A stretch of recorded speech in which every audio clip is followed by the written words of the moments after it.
नमस्कार दोस्तों, आप सभी का बहुत बहुत स्वागत है आपके छोटे से प्लेटफॉर्म स्टडी 24 में। दोस्तों, इस चैनल के माध्यम से रेलवे, एसएससी, ठीक है दोस्तों, और दोस्तों ऑल स्टेट एग्ज़ाम के लिए डेली आपको 5 प्रश्न दिए जाएंगे। और दोस्तों, सभी के सभी पाँचों प्रश्न रेलवे एसएससी में सेलेक्टेड प्रश्न होंगे।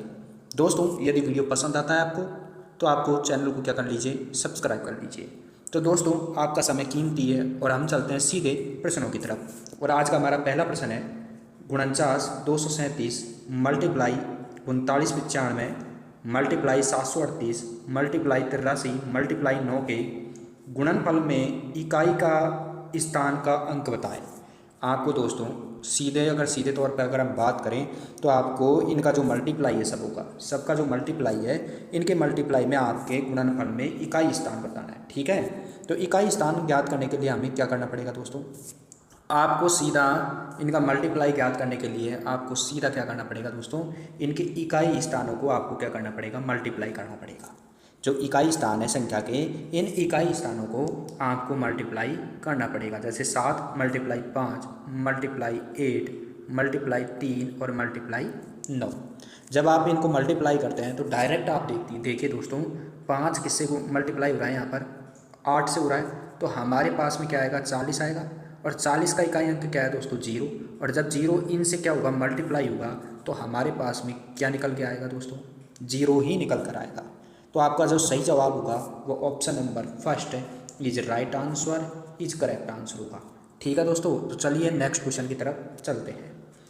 नेक्स्ट क्वेश्चन है 10, 15, 20 से पूर्णतः विभाजित 4 अंकों वाली महत्तम संख्या कौन सी है। आपको यहाँ पर 4 संख्याएं दी गई हैं और ये कह रहा है कि जो 4 संख्याएं दी गई हैं आपको, इनमें से सबसे बड़ी संख्या बताइए जो 10, 15 और 20 से क्या होती हो दोस्तों, डिवाइड होती होगी। ठीक है, तो बताइए दोस्तों। तो आपको डायरेक्ट आपको क्या करना है दोस्तों, ऑप्शन की सहायता लेनी है। आपको क्या करना है, ऑप्शन की आपको डायरेक्ट सहायता लेनी है। और जब आप ऑप्शन की सहायता लेंगे तो सबसे बड़ी संख्या कौन सी होगी, तो सबसे बड़ी संख्या होगी 9995। अब सोचिए ज़रा, क्या 9995 में 20 का भाग जा सकता है क्या। 20 का भाग दोस्तों तभी जाएगा जब एंड में क्या होगा दोस्तों, 0 होगा। जब किसी संख्या के एंड में 0 होगा तब जाकर ही 20 का क्या जाएगा दोस्तों, डिवाइड होगी संख्या। तो ऑप्शन नंबर 4 तो हमारा तो कैंसिल हो जाता है। उसके पश्चात में हम देखते हैं डायरेक्ट फर्स्ट ऑप्शन उठाते हैं, 9990। क्या दोस्तों 10 का भाग जाएगा इसमें, यस बिल्कुल जाएगा। क्या 15 का भाग जा पाएगा इसमें, तो 15 × 90, ठीक है, फिर 99 बचते हैं, फिर 15 × 90, फिर 20 का जा रहा है। ठीक है, तो यहाँ पर देखिए दोस्तों, क्या 9990 में 10 का भाग जा पा रहा है क्या, यस। क्या 15 का भाग जा पा रहा है इसके अंदर, देखिए दोस्तों 99 में हम 15 का भाग देते हैं तो 15 × 90, फिर हमारे पास में बचते हैं कितने दोस्तों, 99, फिर 15 × 90, फिर 9 बचते हैं तो 15 × 90, यस जा रहा है।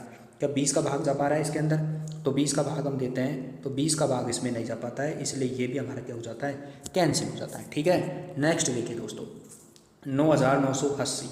क्या 9980 में 20 का डिवाइड हो पाएगा, 0 से 0 कैंसिल हो जाता है। ठीक है दोस्तों, तो अब 2 का भाग देखिए, 2 चौकी 8, ठीक है, 2 नाम 18, 2 नाम 18, यस 20 का जा रहा है। क्या 15 का भाग जा पा रहा है इसके अंदर, देखिए 15 का भाग जाएगा इसके अंदर, तो 15 × 90 नहीं जा रहा दोस्तों, तो ये भी हमारा कैंसिल हो जाता है।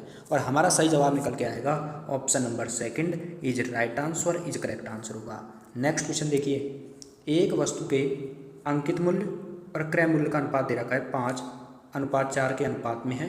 यदि उस वस्तु को बेचने पर प्राप्त लाभ 12.5% है तो छूट परसेंट आपको क्या करना है, ज्ञात करना है। देखिए दोस्तों समझिए, यहाँ पर वस्तु का अंकित मूल्य दे रखा है और क्रय मूल्य दे रखा है, और दे कितना रखा है यहाँ पर, 5 अनुपात कितना दे रखा है, 4। तो 5 को मैं थोड़ी देर के लिए मान लेता हूँ दोस्तों, 500 मान लेता हूँ। ठीक है, और क्रय मूल्य 4 दे रखा है, तो इसको मैं थोड़ी देर के लिए क्या मान लेता हूँ, 400 मान लेता हूँ। ठीक है, कोई दिक्कत यहाँ तक किसी प्रकार की कोई दिक्कत नहीं होनी चाहिए। अब ये कह रहा है दोस्तों कि उस वस्तु को बेचने पर प्राप्त लाभ, किस वस्तु को दोस्तों, अंकित मूल्य वाली वस्तु को। ठीक है, तो उस अंकित मूल्य और क्रय मूल्य 5:4 के अनुपात में है। यदि उस वस्तु को बेचने पर प्राप्त लाभ 12.5% हो रहा है तो छूट परसेंट ज्ञात कीजिए। दोस्तों हमको 2 चीज़ आपको याद रखनी है, एक याद रखनी है कि छूट हमेशा किस पर दी जाती है दोस्तों, अंकित मूल्य पर, और लाभ हमेशा क्या होगा दोस्तों, क्रय मूल्य पर होगा। तो दोस्तों छूट हमें याद करनी है, तो छूट हमें किस पर दी जाएगी, क्रय मूल्य पर। तो क्रय छूट हमें किस पर दी जाएगी दोस्तों, अंकित मूल्य पर दी जाएगी। तो हमारा छूट कितना हो गया, 500 हो गया। अब 500 पर x% की छूट दी जाती है, कितना, x% की यदि छूट देंगे हम किसी वस्तु पर, 500 रुपये की वाली कोई वस्तु है, इस पर हमने x% की छूट देने के पश्चात में हम इस वाली वस्तु को क्या करते हैं, बेच देते हैं, और बेचते समय हमें 12.5% का लाभ होता है। तो जब हम बेचेंगे तो बेच कितने में रहे हैं दोस्तों, हम उसको, ये हमें फाइंड आउट करना है, ठीक है। तो छूट हमें ज्ञात करनी है, तो लाभ हमारा क्या होगा, तो लाभ हमेशा क्या होगा दोस्तों, क्रय मूल्य पर होगा, और लाभ कितना को हो रहा है, 12.5%, यानी कि 112.5%, ठीक है। समझिए, दोबारा देखिए दोस्तों कि अंकित मूल्य कितना दे रखा है, 500 है, और क्रय मूल्य हमने 400 मान लिया। अब छूट हमेशा किस पर दी जाएगी, अंकित मूल्य पर, और लाभ हमेशा क्या होगा दोस्तों, क्रय मूल्य पर होगा। बात समझ में आ गई होगी। तो ये कह रहा है प्रश्न कि 500 रुपये में जब मैं x% की छूट देता हूँ, 500 रुपये में जब मैं x% की छूट देता हूँ, तो मुझे लाभ कितना हो रहा है, 12.5% का लाभ होता है जब मैं उस वस्तु को बेचता हूँ। छूट, जब मैं 500 रुपये की कोई वस्तु है, जब उसको मैं छूट देता हूँ, तो वो वस्तु पर हमें 12.5% का क्या होता है, लाभ होता है। और लाभ हमेशा किस पर होता है दोस्तों, क्रय मूल्य पर होता है, ठीक है। अब क्या करना है दोस्तों, इस पॉइंट को हटाना है, इस पॉइंट को हटाते हैं तो यहाँ पर 0 लगाएंगे, 2 0 से 2 0 कैंसिल हो जाती है, यहाँ 2 0 से 2 0 कैंसिल हो जाती है, ठीक है। अब क्या करना है दोस्तों आपको, कि यहाँ पर देखिए दोस्तों कि 5 से हम कैंसिल करते हैं 1125 को, तो हमारे पास में आएंगे 225, ठीक है। अब 225 मल्टीप्लाई 4 करते हैं तो हमारे पास में कितने आएंगे दोस्तों, 4 × 20 और 22 × 88 900, ठीक है। और हमारे पास में एक 10 ये बचता है, तो 10 इसमें हम डिवाइड कर देते हैं। तो हमारी x की वैल्यू क्या आ गई दोस्तों, 90, और छूट हमेशा किस में से दी जाती है, 100 में से। तो 100 - 90 करते हैं तो हमारे पास में क्या निकल के आएगा, 10, यानी कि option number 4 is right answer, is correct answer होगा। दोस्तों बात समझ में आ गई होगी कि ये कह रहा है कि अंकित मूल्य और क्रय मूल्य का अनुपात दे दिया, छूट हमेशा अंकित मूल्य पर दी जाती है, लाभ हमेशा क्रय मूल्य पर होता है। दोस्तों 500 रुपये वाली कोई वस्तु है जिस पर कितना % की छूट देनी चाहिए कि हमें 12.5% का क्या हो, लाभ हो, ठीक है दोस्तों। यदि वीडियो पसंद आता है तो चैनल को जरूर सब्सक्राइब कर लीजिए। नेक्स्ट क्वेश्चन देखिए, 2 पाइप N तथा Q एक पानी की टंकी को क्रमशः 90 तथा 10 घंटे में भर सकते हैं। यदि दोनों पाइपों को एक साथ खोल दिया जाए तो टंकी को कितने घंटे में भर जाएगी, टंकी कितने घंटे में भर जाएगी। 2 पाइप है दोस्तों, यहाँ पर देखिए N जो कितने घंटे में भर रहा है, 90 घंटे में, ठीक है। और Q क्या कर रहा है दोस्तों, 10 घंटे में पानी भर सकता है।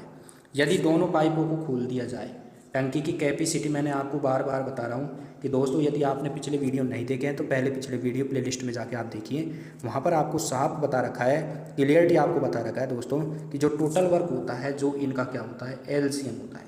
जो टोटल वर्क हो सकता है या टोटल कैपेसिटी भी हो सकती है, ठीक है दोस्तों। तो टोटल कैपेसिटी यानी कि कितनी हो गई टंकी की दोस्तों, 90 लीटर। टंकी कितनी लीटर की है, 90 लीटर की है, 90 लीटर की टंकी है दोस्तों। ये क्या कर रहा है कि 90 लीटर को 90 घंटे में भर रहा है, तो 1 घंटे में कितना चल रहा होगा, 1 लीटर भर रहा होगा। क्यों 10 घंटे में भर सकता है, क्यों 10 घंटे में भर रहा है, किसको, 90 लीटर को, तो 1 घंटे में कितना भर रहा होगा, 9 लीटर भर रहा होगा। जब दोनों पाइपों को एक साथ खोल दिया जाता है, N + Q को दोनों को एक साथ खोलते हैं तो दोनों मिलकर 1 घंटे में कितना भरेंगे दोस्तों, 10 यूनिट भर रहे होंगे। जब 1 घंटे में 10 यूनिट भरते हैं तो 90 यूनिट को भरने में, 90 लीटर को भरने में कितना टाइम लगेगा दोस्तों, तो यानी कि हम कह सकते हैं 90/10, तो 0 से 0 9 घंटे, दोनों मिलकर कितने घंटे में भर देंगे, 9 घंटे में। Option number 1 is right answer, is correct answer होगा। नेक्स्ट क्वेश्चन देखिए, और आज का लास्ट और मसालेदार प्रश्न 1 नंबर, ठीक है दोस्तों। सभी के सभी प्रश्न SSC CHSL में पूछे गए हैं दोस्तों। अब यहाँ पर देखिए दोस्तों, आपको दे रखा है यदि x + 1/x की वैल्यू 10 दे रखी है तो x³ + 1/x³ इसके बराबर है।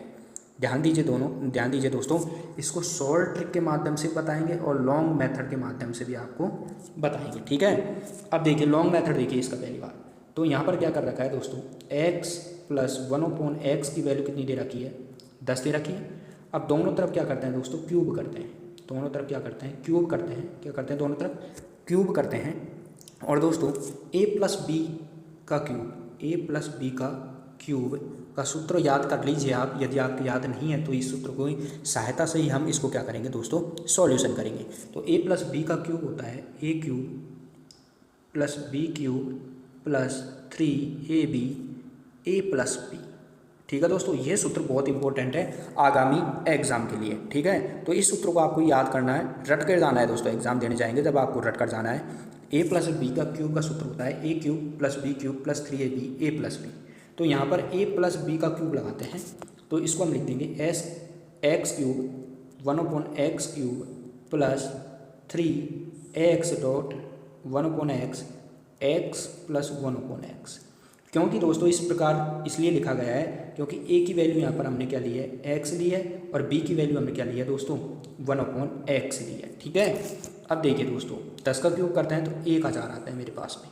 अब यहाँ पर हम क्या करते हैं, x क्यूब 1/x क्यूब, ठीक है, प्लस x से x कैंसिल हो जाता है तो 3 आता है, और x प्लस 1/x की वैल्यू कितनी दे रखी है, 10। तो मल्टीप्लाई 10 करते हैं और हमारे पास में बराबर में क्या चल रहा है, 1000 चल रहा है। ठीक है, अब आपको क्या करना है कि x क्यूब 1/x क्यूब, ठीक है, प्लस 10 को इससे मल्टीप्लाई करते हैं तो 30 बराबर में क्या आ जाएगा, 1000। क्या आएगा बराबर में, 1000 आएगा। तो अब देखिए यहाँ पर x cube plus 1/x cube बराबर 1000 माइनस 30, और हमारे पास में क्या आएगा 970। 1000 में से 30 आएंगे तो कितने आएंगे, 1000 में से 30 माइनस करते हैं तो 970 हमारे पास में आंसर निकल के आते हैं। तो option number first is right answer, is correct answer होगा। बात समझ में आ गई होगी यहाँ तक। अब देखिए दोस्तों सेकंड मेथड देखिए इसका। सेकंड मेथड 1 सेकंड में आप इसको क्या कर देंगे, उड़ा देंगे। ठीक है दोस्तों, देखिए दोस्तों सेकंड मेथड देखिए, बहुत ही प्यारा मेथड है। देखिए दोस्तों, यदि आपको इस प्रकार का प्रश्न आपको कहीं पर भी दिखाई दे, x प्लस 1/x की वैल्यू यदि k दी रहती है प्रश्न में, यदि x प्लस 1/x की वैल्यू k है तो, और आपको ज्ञात करना है x cube plus 1/x cube, तो आपको डायरेक्ट आपको क्या करना है, k cube minus 3k, k cube minus 3k। तो k की वैल्यू हमको कितनी दे रखी है यहाँ पर 10, तो 10 का क्यूब माइनस 3 इंटू 10। ठीक है, तो k क्यूब 10 का क्यूब करते हैं तो 1000 माइनस 10 दिया 30, और हमारे पास में आएगा 970। Is right answer, is correct answer होगा। इस प्रकार की वीडियो देखने के लिए चैनल को अभी सब्सक्राइब कीजिए। थैंक यू, धन्यवाद।